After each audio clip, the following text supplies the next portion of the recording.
Crack केल्याशिवाय ही opportunity पुन्हा येणार नाहीये. 60 कंपन्या पुन्हा येणार नाहीये. घरोघरी तुम्हाला जायला लागणार आहे. ते आज इथे ही अपॉर्च्युनिटी राठोड साहेबांच्या माध्यमातून इथे आलेली आहे.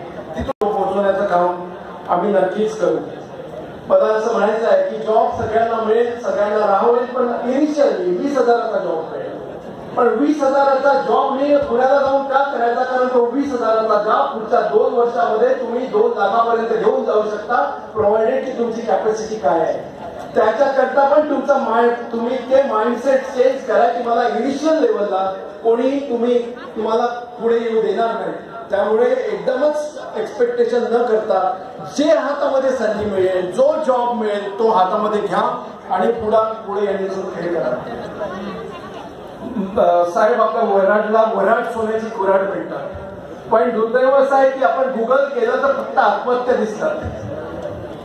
मला असं म्हणायचं आहे की या विदर्भाचं ब्रँडिंग हे सुपर पॉवर असलेला हा विदर्भ आहे. इथे सगळे मॅग्निफाईड रिझल्ट आहे. आपण सेंट्रली अलाइन्ड आहे. ते कोल आहे, ते माइन आहे, इलेक्ट्रिसिटी आहे, सेंट्रली लोकेटेड.